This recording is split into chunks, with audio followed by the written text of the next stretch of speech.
Salam axşamınız xeyir, dəyərli izləyicilər. Bugün sizlərə söz verdiyimiz kimi testimizin növbəti nömrəsinin izahını verəcəm sizlərlə. Axırıncı səfər izahını verdiyim testin 22-ci nömrəsi idi. Bugün sizlərə test 23-ün izahını verəcəm. Çalışaq, izləyək, axıra qədər, sona qədər izləyək, səbirlə izləyək. Ümid edirəm ki, müəyyən qədər dəstək olacaq bu videolar bizə. Bəyənsək, abunə olaq, paylaşaq və dostlarımız da yararlansın, yaxınlarımız da bizdən yararlansın. Davam edək, birinci sualımızdan davam edirik. Birinci sualımız belədir. Bizə deyir, parçanın əvvəlcə 20%-nin, sonra isə qalan hissəsinin 30%-i kəsildi. Parçanın neçə faizi kəsildi? Əvvəlcə 100% idi. 100% idi. 20% kəsildi. 100% çıxaq 20%. Bərabər neçə oldu? 80% qaldı. 80% qaldı. Sonra deyir, qalan hissənin neçə faizi kəsildi? Qalan hissənin 30% kəsildi. Elə bil ki, bax bu 80-nin qalan hissə 80%-dir. Onun da 30% kəsilibdir. 30% kəsiləndə elə bil ki, yerdə qalır 70%-də. 100% çıxırsan 30% bərabər neçə oldu? 70% oldu. Aha. İndi bizə nə deyir? Parçanın neçə faizi qaldı? Bayaqlarım qalan hissə faiz olaraq 80% idi. 80% idi. Yenidən 30% kəsildi. 30% kəsiləndə 70% qaldı. Bu qalan hissədir. Qalan hissə. Qalan faiz deyək də, belə deyək. 80-in 70%-ni tapaq görək, neçə faiz qaldı? Belə deməyək də, bu qalan faiz deyildi əslində. Elə bir ki, 30% kəsiləndən sonra, 30% kəsiləndə 70% qalır da. 80%-in təzədən 70%-ni tapıram. %70-ə vururam. Bu da 2-0, buradan 7, 56. 56%. Bizdən deyir ki, neçə faiz qaldı? Əlbəttə ki, 56% qaldı. Cavab burada 56%-dir. İkinci. Bunu belə də hesablamaq olar. Bax, belə deyim də. Əvvəlcə 20% kəsildi, 80% qaldı. 80% qaldı. Sonra yenidən 30% kəsildi. 30% kəsildisə, 80%-dən çıxıram 80-in 30%-in, %30%. Bu da bərabər, belə də hesablamaq olar. 80% çıxılsın, bu sıfırlar getdi, neçə elədi? Burada 24% elədi də, 24%. Neçə faiz qaldı? Burada qaldı yenidən 56% qaldı. Aha, belə də yazmaq olar. İkinci sualımız belədir. Müstəvi üzərində olmayan nöqtədən müstəvi ilə 60 dərəcəli bucaq əmələ gətirən mail çəkilmişdir. Bu mailin müstəvi üzərindəki proyeksiyasının uzunluğu 8 sm olarsa, mailin uzunluğunu tapın. Müstəvini düz xətlə əvəz edirəm. Müstəvi olsun, alfa müstəvisi belə çəkirəm. Müstəvi üzərində olmayan nöqtədən, tutaq ki, burada A nöqtəsindən müstəvi ilə 60 dərəcəli, bura A1 deyirəm, burada 60 dərəcə deyirəm. Müstəvi ilə 60 dərəcə bucaq əmələ gətirən mail çəkilmişdir. Bu mailin müstəvi üzərindəki proyeksiyasının uzunluğu 8 sm olarsa, yəni buradan bir dənə də hündürlük çəkirəm A nöqtəsindən. Bura A1 deyək, burada C deyək, burada B deyək. Hündürlük təbii ki 90 dərəcə bucaq əmələ gətirir. Proyeksiya burada budur. Mailin oturacağı ilə hündürlüyün oturacağı arasındakı qalan hissədir. Proyeksiyasının uzunluğu 8 sm-dir. Bizdən nəyi soruşur? Mailin uzunluğunu, bax buranı soruşur. Bura 60 dərəcədirsə, bura təbii ki 30 dərəcədir. Çünki düz bucaqlı üst bucağın iti bucaqların cəmi 90 dərəcədir. 30 dərəcəli bucaq qarşısındakı katet, yəni CB hipotenuzun yarısına bərabərdir. Elə bir CB bərabərdir. Hipotenuz x-dir, yarısı. CB neçədir məndə? 8 bərabər x bölək 2. Buradan da alıram x bərabər 8 vuraq 2. O da 16 olmuş olacaq. Burada 16-dır.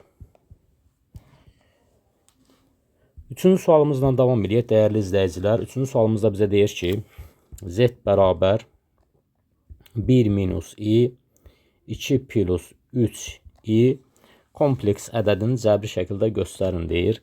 Təbii ki, cəbri şəkildə göstərmək üçün sürət məxrəci məxrəcin qoşmasına vurmaq lazımdır. Elə bil ki, 1 minus i qoşması olacaqdır 1 plus i. Sürətdəki 2 plus 3 i-ni də 1 plus i-yə vurmaq lazımdır. Bu bərabər. Məxrəcdə kvadratları fərq eləyir. 1-in kvadratı çıxaq i-nin kvadratı. Sürəti vurub açsaq 2-ni 1-ə vursaq 2, 2-ni i-yə vursaq 2i, 3 i-ni 1-ə vursaq 3i, 3 i-ni i-yə vursaq 3 i-nin kvadratı. 3 i-nin kvadratı. Bu da bərabər. Burada məxrəcdə eləyir. I kvadratı təbii ki, -1-ə bərabərdir. 1 çıxaq -1. Sürətdə oldu. Belə deyək də, burada 2, 3i kvadrat. 3-ü də -1-ə vursaq -3. 2 ilə də -1-i toplayanda elə bir ki, bu olur 2 çıxaq 3. Üstə gələk 5i qaldı da. Bu da bərabər. Məxrəcdə 2 elədir. Sürətdə -1 üstə gələk 5i. Buradan isə bu da bərabərdir. Ayrı-ayrı məxrəclərdə yazsaq 2-də -1 üstə gələk 2-də 5i. Bu cür yaza bilərik. Cavab belədir. -2-də 1 üstə gələk 2-də 5i şəklində yaza bilərik. 4-cü sualımızla davam eləyək. 4-cü sualımız bizə belə deyir ki, 2x minus 3y bərabərdir 7. 3x çıxaq 2y bərabərdir 13 olarsa, x minus y fərqini soruşur. X minus y bərabərdir sual.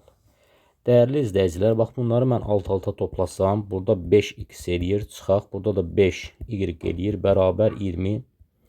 5-i çıxardaram qabağa, 2 çıxaq y qalar, bərabərdir 20. Hər tərəfi 5-ə bölərəm. Burada qalar x minus y bərabər 4. Bizdən x minus y-i soruşurdu, o da 4 olmuş olur. 5-ci sualımıza baxaq. 5-ci sualımız asandır. 37 tam 10-da 3 vurulsun 10 üstü -4 ifadəsini standart şəkildə göstərin. Mən bunu belə yazaram, dəyərli izləyicilər. Təbii ki, burada bu A-dır. A qiymətli hissədir. Qiymətli hissə təbii ki, harada yerləşir?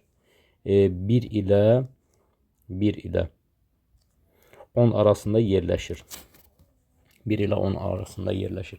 Mən elə göstərməliyim ki, burada qiymətli hissə 1 ilə 10 arasında yerləşsin. Mən bunu belə yazaram. 3,7, 3,7, 3,73. 3,73 təbii ki, 1 ilə 10 arasında yerləşir. 3,73. Mən 3,73-ü 37,3 eləmək üçün 10-a vuraram. Vurulsun 10 üstü -4. Bu da bərabər 3,73 vuraq 10 üstü. Burada 1 üstə gələk -4 olur. O da bərabər 3,73 vuraq 10-un üstü -3 olmuş olur. Belə dəyərli izləyicilər. Cavab burada 3,73 vuraq 10 üstü -3 olmuş olur. 6-cı sualımızla davam edək. 6-cı sualımız belədir.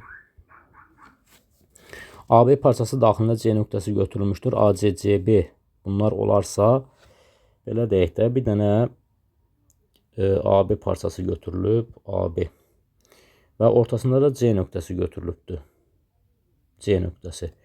Bizə deyir ki, AC buradır da, AC buradır. Bura 7'dir. 7'dir. CB də buradan buradır. 4'dür.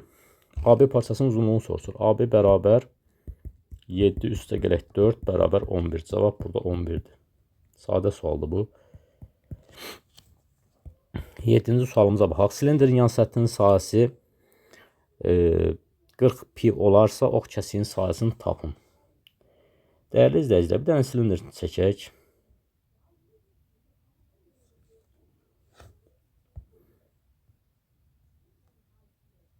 Aha. Bir dənə də belə 2 dənə çevrə çəkək.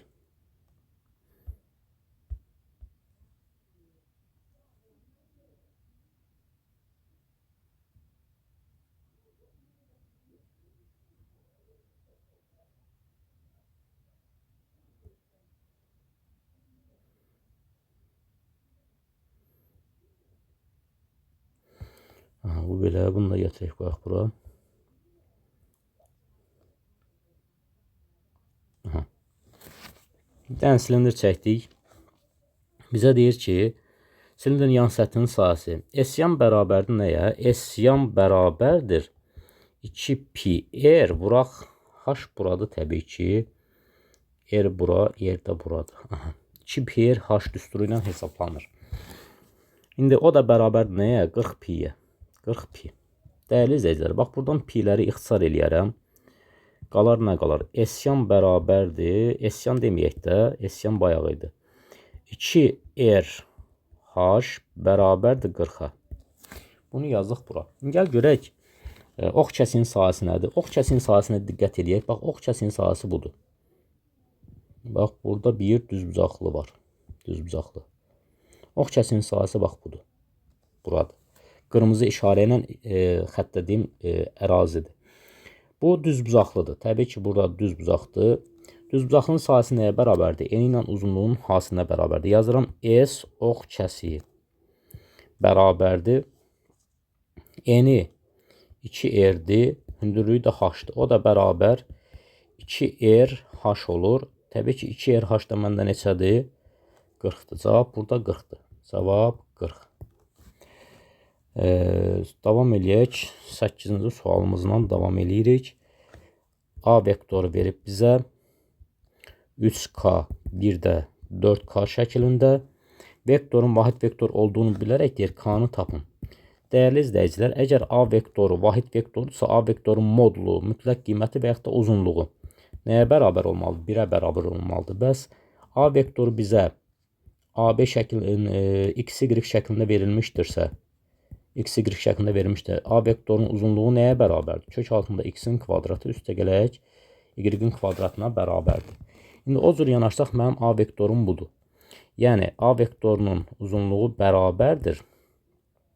Kökün altında bu x-in yerində bu durur, y-in yerində bu durur. 3K-nın mötərizə kvadratı üstə gələk 4K-nın mötərizə kvadratı. Deyir, uzunluğu neçəyə bərabərdir? Uzunluq da deyir, təbii ki, 1-ə bərabər olmalıdır. Yəni, bu qaydaya əsasən bu bərabərdir 1 olmalıdır.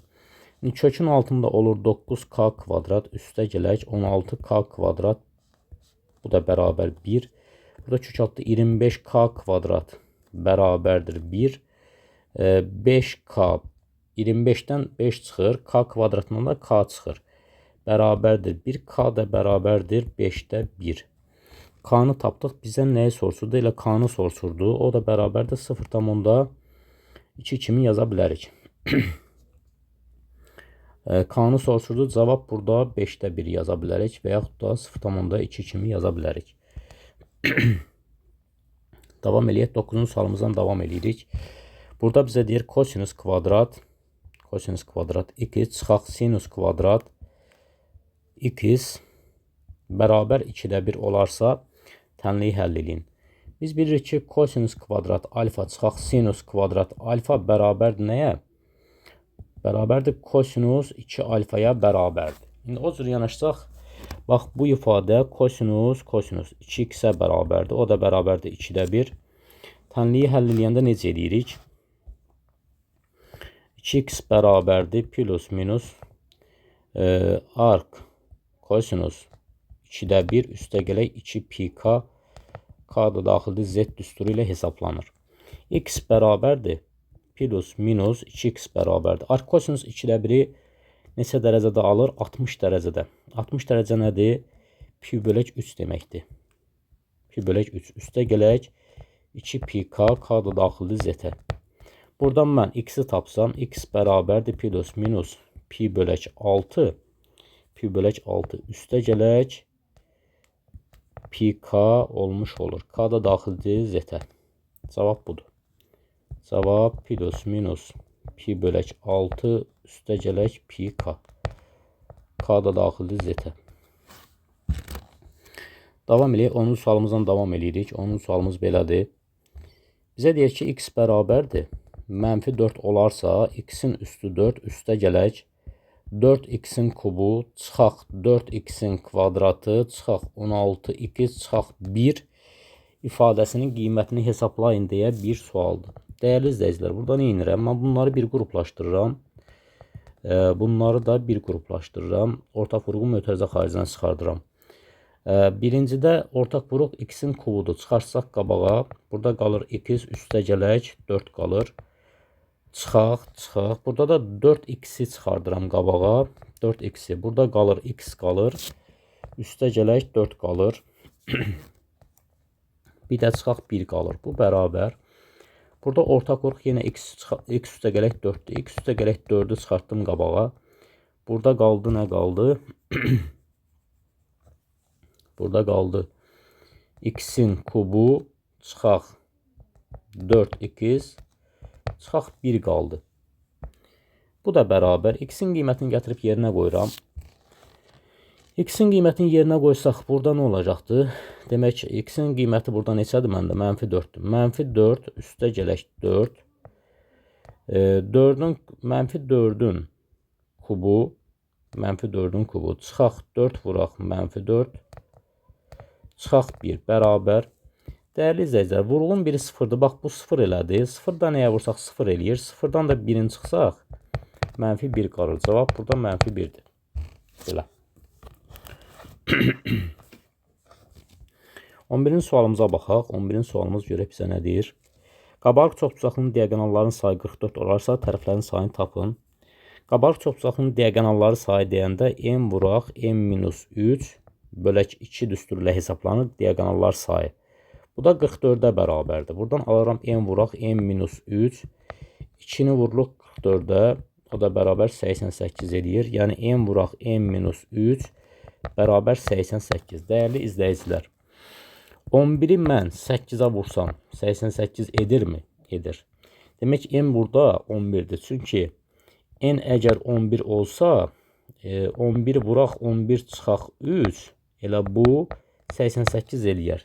Cavab burada n bərabərdir 11. 11. Demək 11 bucaqlı tərəflərin sayı 11-dir. Həm də 11 bucaqlıdır da.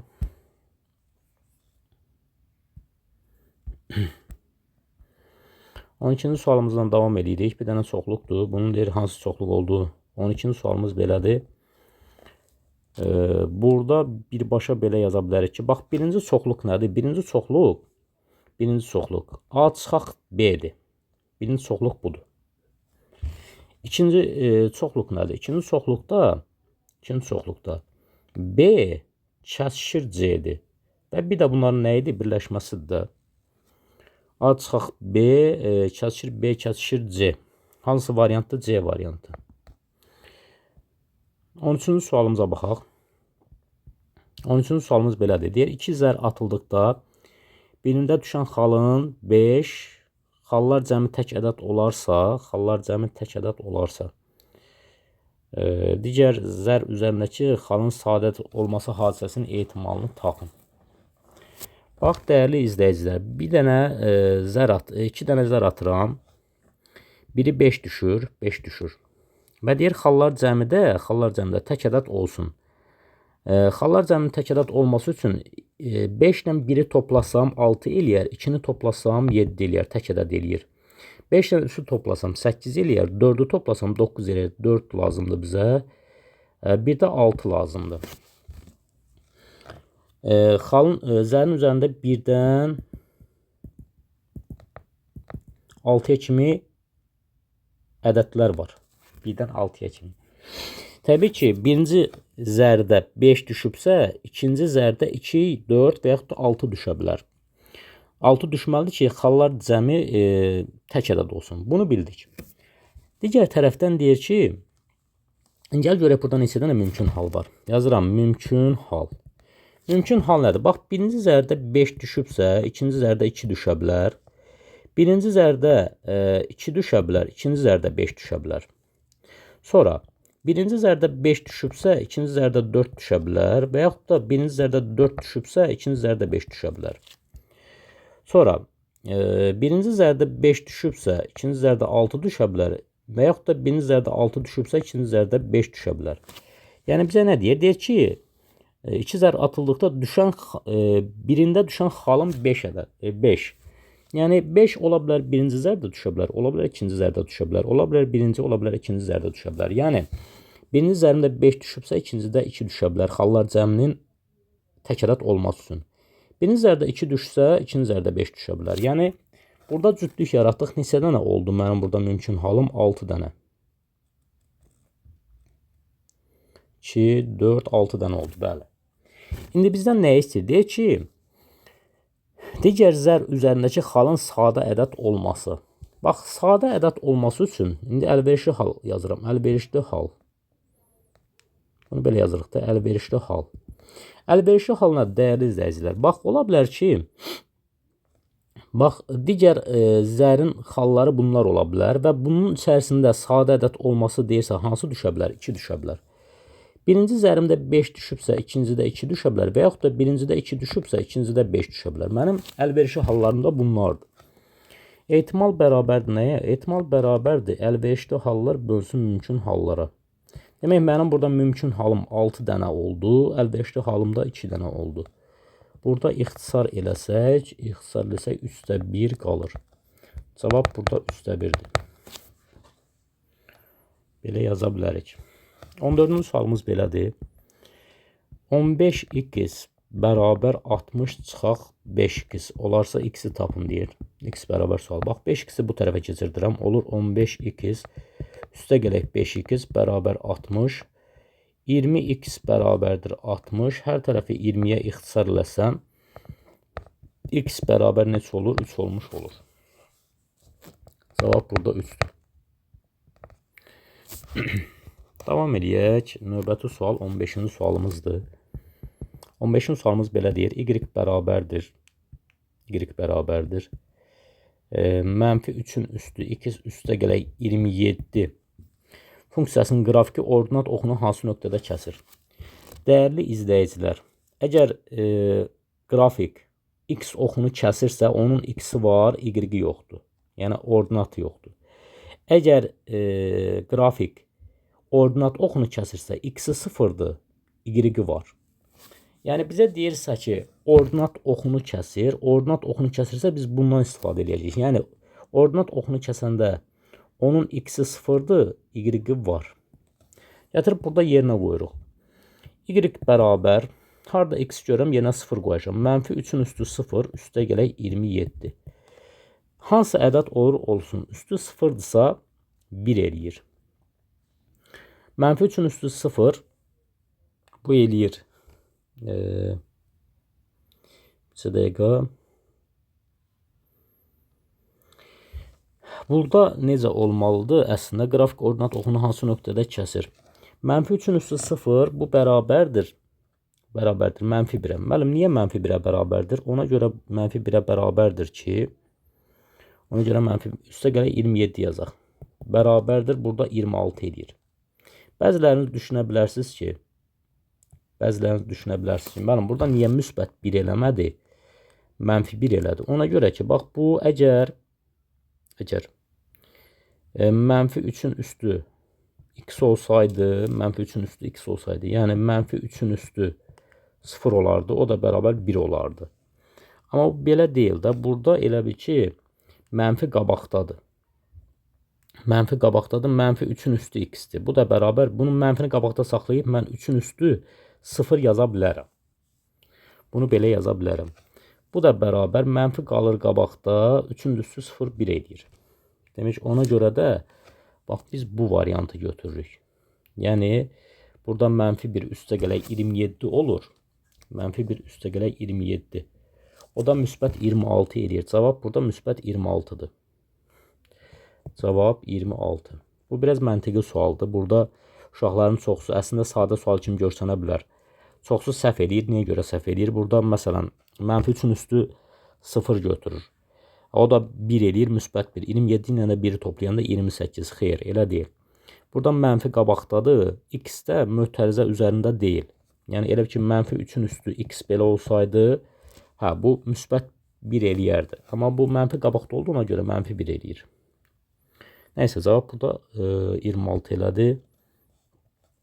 16-cı sualımıza baxaq.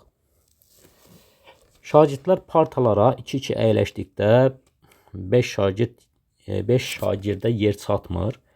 300 əyləşdikdə isə 2 parta boş qalır. Şagirdlərin sayını tapın. Bax, dəyərli izləyicilər. Yazıram. Sinifdə x sayda parta var. Düzdür? İndi bizə nə deyir? Şagirdlər partalara 2-2 əyləşdikdə, bax, x dənə parta var, hərəsində 2 dənə şagird əyləşəndə 2x sayda şagird olur. 5 şagirdə yer çatmırsa 5 şagird ayaq üstə qalır, yəni 5 şagird artıq olur. Üstünə gəlilən 5-i. Bu məndə şagird sayıdır. Şagird sayı. Aha. İndi ikinci nə deyir bizə? 300 əyləşdikdə isə 2 parta boş qalır.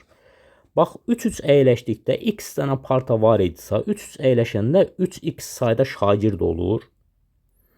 2 partada boş qalanda, 2 parta boş qalsa 2 partada şagird oturmur. Hər partada da 3 dənə şagird əyləşəndə, 2 parta boş qalanda 6 dənə şagird, yəni əyləşmir də, yəni boş qalır. Boş qalırsa, normalda x dənə parta var idi, Onda 3 əyləşəndə 3x sayda şagird olur və 2 dənə də parta boş qaldığına görə və onda da 6 dənə şagird olduğuna görə 3-2 çıxaq 6. Burada şagird sayı yenə budur. Şagird sayı. Yenə də şagird sayı 3-2 çıxaq 6 oldu. Yəni 300 əyləşdikdə hər partada 3 dənə şagird, x dənə partam var, 3x sayda şagird sayı olur, 2 parta boş qalır. Elə bir ki, biz onun hərəsində 3 şagird oturduğunu nəzərə alsaq, 6 dənə şagird oturmur da, yəni çatmır. Ona görə 3-2 çıxaq 6 sayda şagird sayı olur. Və sinifin şagird sayı dəyişmədi axı. Yəni 2x plus 5 bərabərdir 3-2 çıxaq 6-ya. Bunlar şagirdin sayı dəyişmir də. Sinifdən neçə dənə şagird var isə yenə də həmin sayda şagird olur. Burada 2x-i bu tərəfə keçirdirəm. 6-nı da bu tərəfə keçirdirəm. Olur 5. Bir dəqiqə. Hara gəldik, çıxdıq. Burada oldu belə. 5 üstə gələk 6 bərabərdir 3-2 çıxaq 2x. Buradan aldım x bərabər 11. X-i 11 tapdım. Mənə nə deyir? Şagirdlərin sayını tap. Şagird sayı ya bunu götürə bilərsən, ya bunu götürə bilərsən. Fərqi yoxdur. 2x plus 5 bərabərdir. 2 vuraq 11, üstə gələk 5. 2-ni 11-ə vursaq 22, 5 ilə toplasaq 27. Sinifdə 27 şagird var. Cavab B variantı 27-dir. Bunu da bildik. Sonra növbəti sualımız 17-ci sualdır. 17-ci sualımız belədir. Loqaritma 7 əsasdan 8 çıxaq loqaritma 5 əsasdan 3x üstə gələk 2 bərabərdir 1. Bu loqaritma 6 ifadədir. Bax bu. Bu bərabərdir. Yəni 8 çıxaq loqaritma 5 əsasdan 3x üstə gələk 2. Bu loqaritma 6 ifadədir. Bərabər olur. Əsasın üstü bərabərlik olur. 7-nin üstü 1 olur. O da bərabərdir 7-yə. Buradan loqaritmanı bu tərəfə keçsəm, 7-ni də bu tərəfə keçsəm, belə olur da. 8 çıxaq 7 bərabərdir. Loqaritmanın işarəsi mənfi idi, müsbət olur. Loqaritma 5 əsasdan 3x üstə gələk 2. Biz bunların yerini dəyişsək, loqaritma 5 əsasdan 3x üstə gələk 2 bərabərdir. 8-dən də 7 çıxsaq 1 eləyir. Buradan da yenə yanaşsaq, belə yanaşsaq, loqaritma 6 ifadə bərabərdir. Bax, bu ifadə bərabərdir. 3x plus 2 bərabərdir. Loqaritmanın əsasının üstü bərabərlik olur. Yəni 5-in üstü 1 olur. 3x üstə gələk 2 bərabərdir 5-ə. 3x bərabərdir 5 çıxaq 2 bərabərdir 3-ə. X də bərabərdir 3 bölək 3. O da 1 eləmiş olur. Loqaritma 6 ifadə zaten burada müsbət olur. Çünki x-in yerinə 1 qoysaq, bu 5, 1 müsbət olur. Yenə də bu cavab burada 1-dir. X-in 1 kökü ödəyir. Tənliyimizi ödəyir. 18-ci sualımıza baxaq. A nöqtəsindən bir dənə bunu çəkək.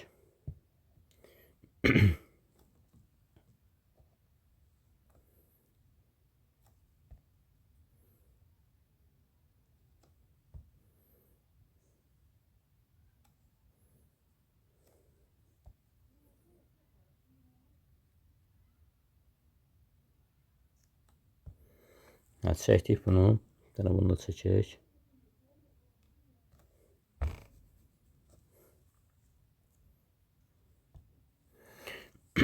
Adlandıraq. Bura C-dir. Bura B-dir. Bura D-dir. Bura A-dır. Bura 36 dərəcədir. Aha, bizdən nəyi soruşur? Bizdən CDB bucağını soruşur. Bax, bu bucağı soruşur məndən. Bura X-dir.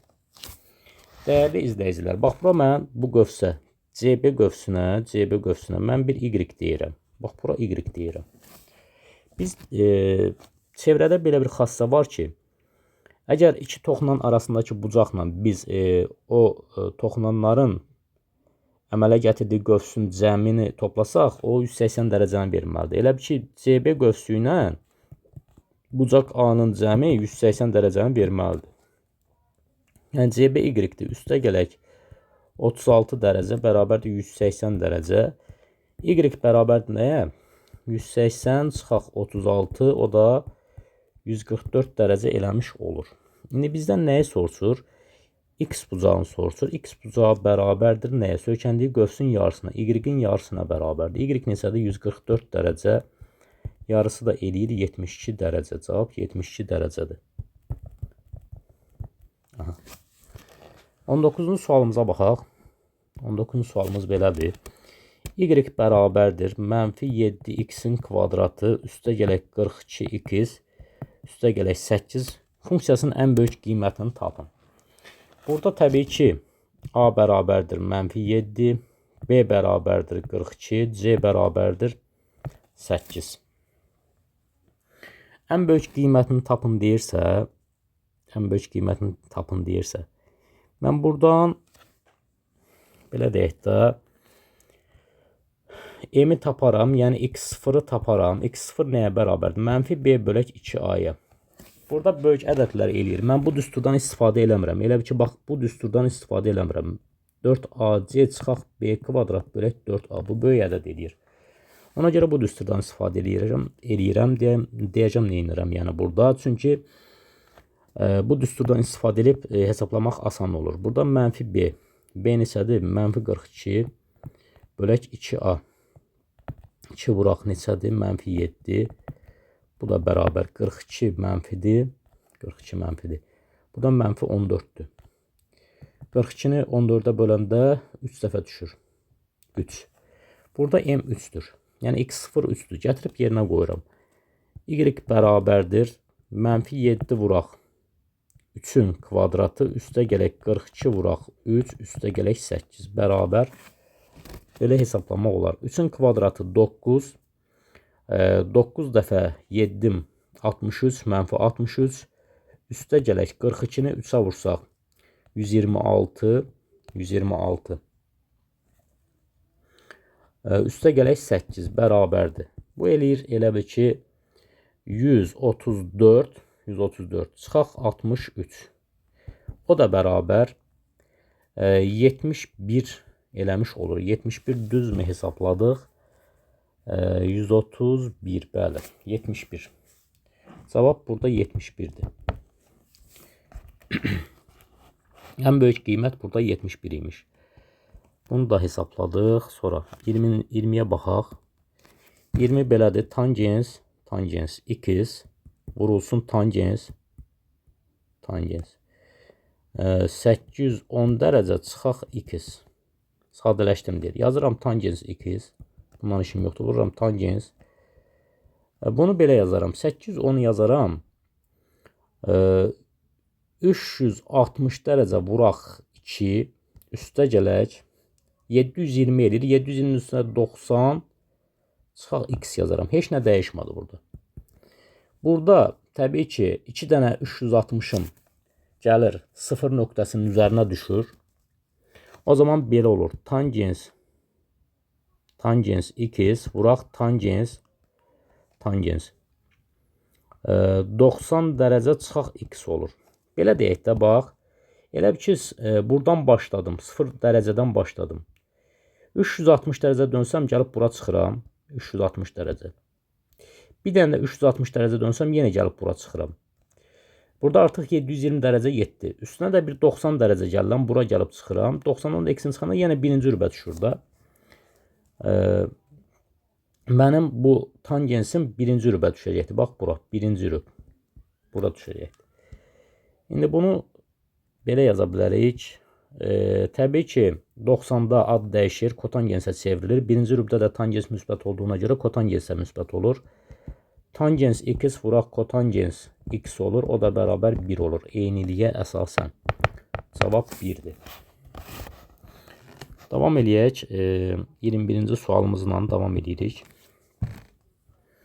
7-ci dərəcədən mənfi 6-nın üstü 7 çıxaq.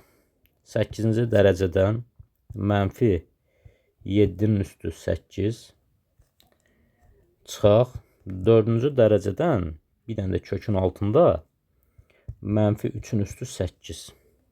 Bunu belə yazdıq. Bu da bərabər. Bu da bərabər. Birincini yazıram. 7-ci dərəcədən mənfi 6-nın üstü 7 üstə çıxaq. 8-ci dərəcədən mənfi 7-nin üstü 8 çıxaq.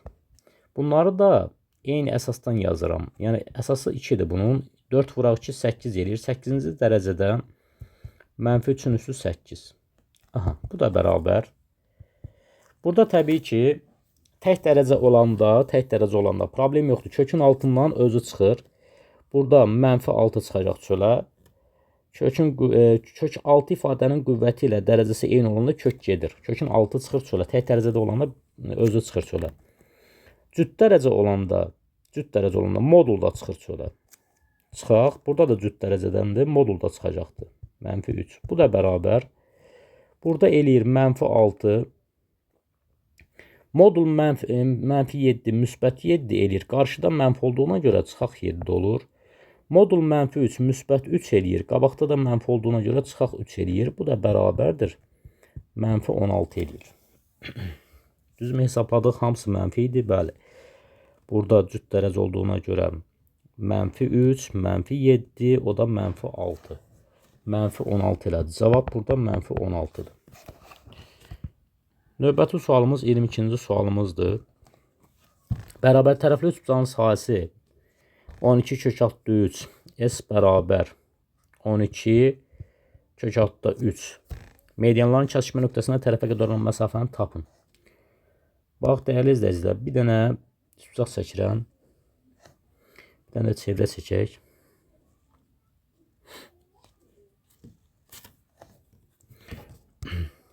Medianları çəkək.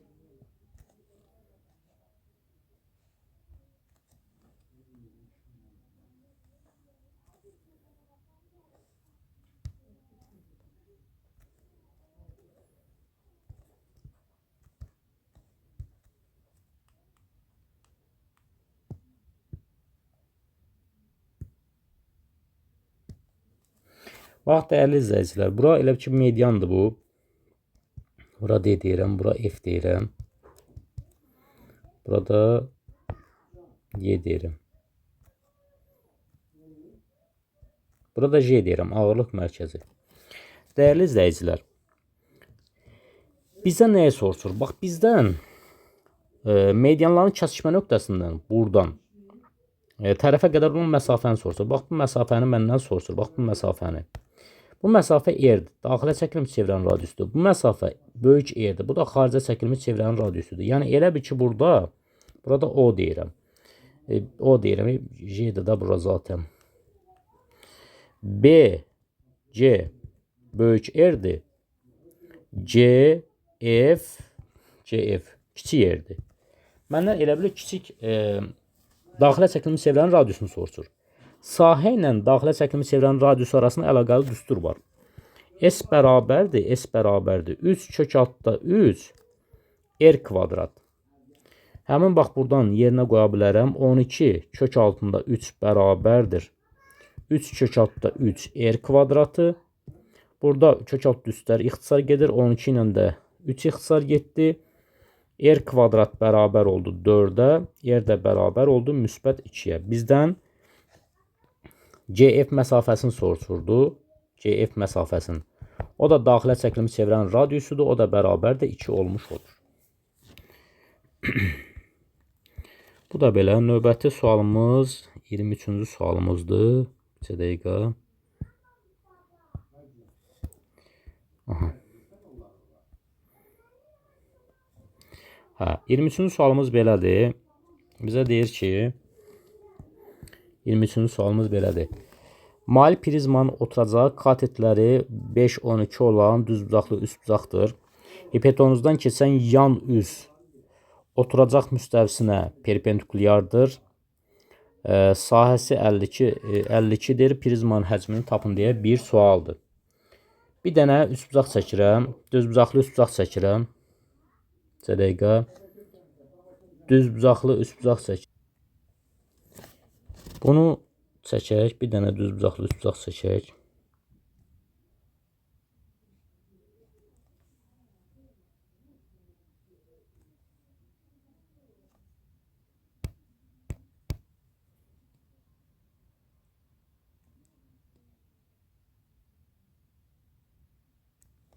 Bir dəqiqə.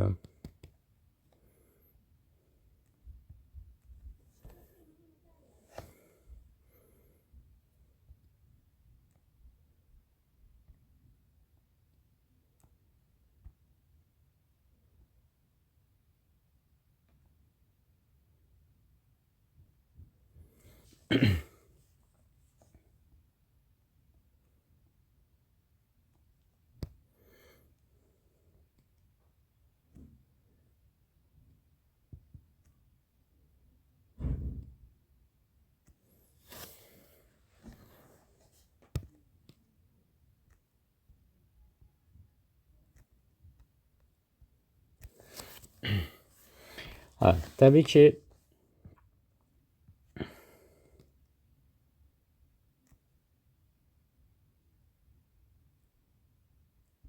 bura 90 dərəcədir.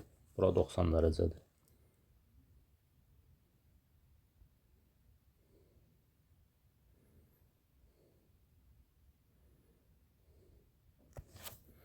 Aha. İndi bax, burada bizə nə veribdir? Bizə veribdir. Katetlər verib. 5'dir. Bura 12'dir. Bura da 5'dir. Bura da 12'dir. 5, 12 olsa bura 13 olur. Adlandıraq. A, B, C, A1, B1, C1. Elə bir ki, bizə deyir ki, S, A, A1, A1, C1, C. Sahə neçədir məndə? 52'dir. 52. Burada da hündürlükdür. Hündürlük. Sahə nəyə bərabərdir? Düzbucaqlıdır. Düzbucaqlının sahəsi bərabərdir.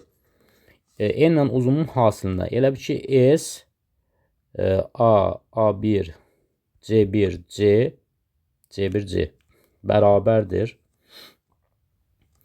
13 vuraq H. O da bərabərdir 52. Buradan H bərabərdir 4'ə. H-ı 4 tapdıq. S deməyək, həcmini bizdən soruşur. Bizdən V bərabərdir. S oturacaq vurulsun hündürlüyə. Buradan oturacağın sahəsi nəyə bərabərdir? 2'də 1 katetlər hasili. Üçbucaqdır da, bu üçbucağın sahəsini tapmaq lazımdır. Oturacağı budur. Bu üçbucağın sahəsini tapmaq lazımdır. 2'də 1 katetlər hasili. 5 vuraq 12. Bir də vuraq hündürlük neçədir? Bu məndə 4'dür. 5 dəfə 12. Bax, burada 4 ilə 2 ixtisar gedir. Burada 2 qalır. 5 dəfə 12 60. 2'yə də vursaq 120.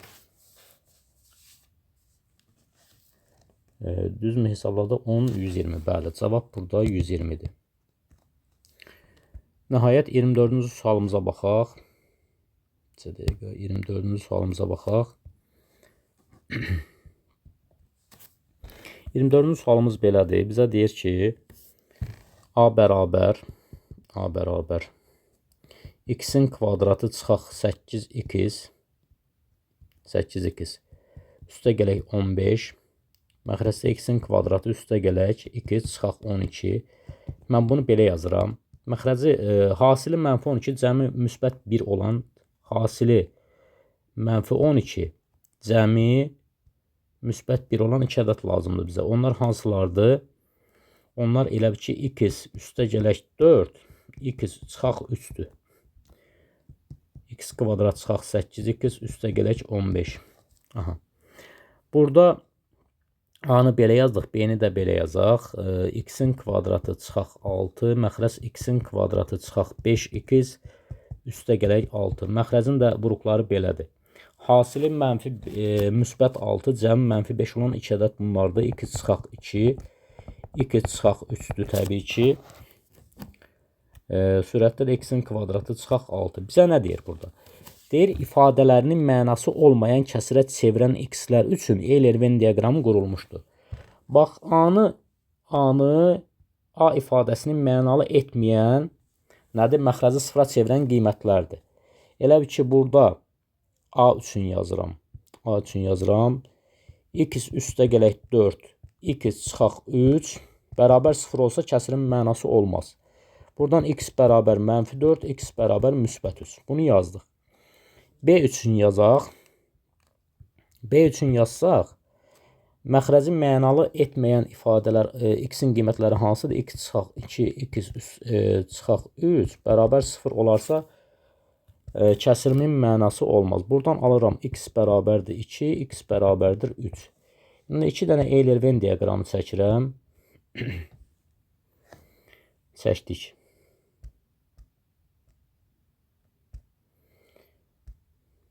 Bizə nə deyir? Bax,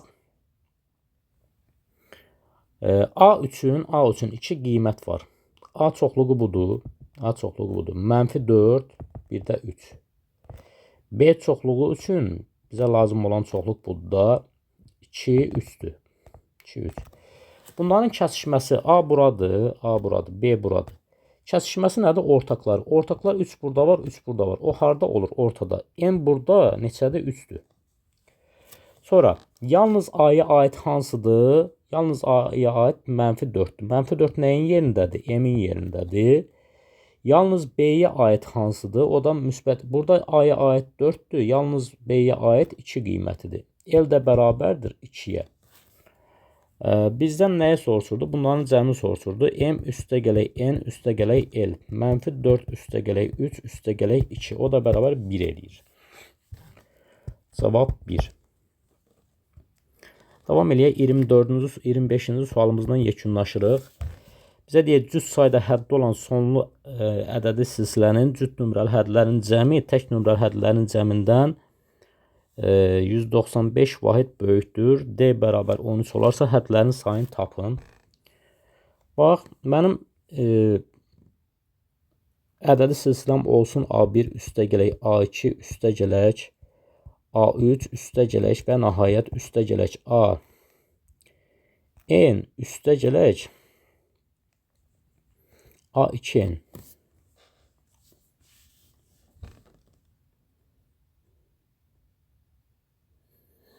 n minus 1. 2n minus 1, bu da 2n. Aha, yazdıq. Mənim ədəd silsiləm bu olsun. Və burada nəyə diqqət eləmək lazımdır? Bizə deyir ki, cüt yerdə duran, cüt sayda həddi olan sonlu ədədi silsilənin cüt nömrəli hədlərin cəmi tək nömrəli hədlərin cəmindən 195 vahid böyükdür. Elə bir ki, A2 üstə gələk A4 üstə gələk A6 üstə gələk və nəhayət üstə gələk A2N çıxılsın. A1 üstə gələk A3 üstə gələk A5 üstə gələk və nəhayət üstə gələk A2N minus 1. Bu bərabər nəyə? 195-ə. Və digər tərəfdən nəyi nəzərə almaq lazımdır? Dəyərli izləyicilər, bax burada. Çıxma olduğuna görə elə bir ki, A2 çıxaq A1 olur. Üstə gələk A4 çıxaq A3 olur. Üstə gələk A6 çıxaq A5 olur. Elə bir ki, bunun hədlərinə bunun hədlərini çıxırsan. A5 olur. Üstə gələk və nəhayət üstə gələk A2N-dən çıxırsan A2N minus 1-i. O da bərabər neçə? 195. Bunu bildik. Və eyni zamanda bax bunların bu fərqdə mənə D-ni verir. Bax bu fərq, eyni zamanda bu fərq. Bunların hamısı mənə D-ni verir. D, bir də D. Bunların hamısı mənə D-ni verir. Burada D var da, D-ləri toplayırıq. D üstə gələk, nəhayət üstə gələk D. Bərabərdir 195. Bunu da bildik. Bəs görək burada D neçə dənədir? Elə bil ki, 2n sayda, cüt sayda. Bunu fikrimi belə izah edeyim də. Cüt sayda ədədi silsilədən tək sayda ədədi silsilələr, cüt sayda sonlu ədədi silsilədən tək sayda cüt sayda həddi olan ədədi silsilədən tək nömrəli ədədi silsilənin çıxanda görün nə baş verir. Bax, tutaq ki, 4 dənə üçün yazmaq istəyirəm. A1 üstə gələk A2 üstə gələk A3 üstə gələk A4. İndi bax, burada cüt sayda ədədi silsilə var da, cəm var burada. İndi nəyi demək istəyirəm? Bax, burada A4-dən çıxsam A2-ni, A4 üstə gələk A2, A4 çıxaq A3 üstə gələk A2 çıxaq A1. Elə bir bax, burada 4 dənə saydan 2 dənəsini çıxıram. Y-də neçə dənə hədd qalır? 2 dənə qalır da. Belə bunu ümumi uzatmayaq, belə deyək də. Burada bax, burada neçə dənə D var? 2n sayda, cüt sayda, 2n sayda ədədi silsilə varsa, onların tək saydalarını çıxdığımız üçün onu 2-yə bölürəm. Vururam D-yə, bərabər olur 195-ə. Buradan aldım ki, M vuraq D bərabərdir 195. M vuraq D məndə 13-dür, bərabərdir 195. N də bərabərdir 195-i bölürəm 13-ə, o da bərabər 15 edir. İndi burada mən N-i 15 tapdım. Bəs məndə ədədi silsilə hara kimi idi? 2n sayda kimi. 2n saydaydı da. Yəni 2n sayda olduğuna görə 2 vuraq 15 bərabərdir 30. Hədlərin sayı burada 30-dur. Təbii ki, burada mənim ədədi silsiləm bu idi.